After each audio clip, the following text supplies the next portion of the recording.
OFA lo frena nos crescimento econômico, mas coscuta na Corsol. Senhor Presidente, é uma stelling que eu vou tomar, não estou motivar e não estou de acordo com isso, Senhor Presidente. Me estou explicando com a situação de OFA também assim enorme na cuta aplicável para Aruba, mais flexível.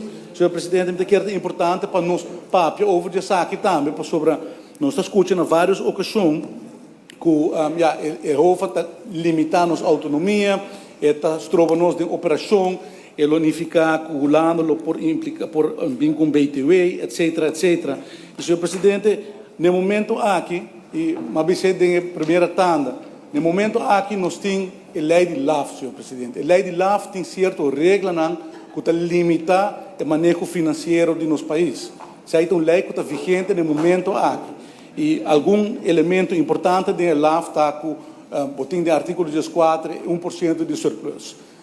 Cada ano nós temos 1% de surplus e o surplus aqui mester word alocar para pagar débito. E 5 vai towards debt reduction, isso significa com 1%, vou papiando de mais ou menos 74, 75 milhões de florins, com mester word mandar para um banco por ano.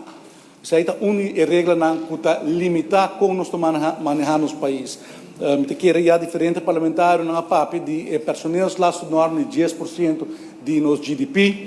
Também, senhor presidente, uma regra que tem assim chamar main values beleid, que num momento que tem mais entrada, que a projetar, não está livre para usar fundo aqui, maneira que o governo lo quer. Pero você usa metade de extra entrada na aqui para pagar débito e outra metade você usa para invertir, assim se chama capital investing, senhor presidente. Então, é limitar como você manejar o país financeiramente e me quer para todo o governo, essa está uma limitação de como você manejar finanças públicas.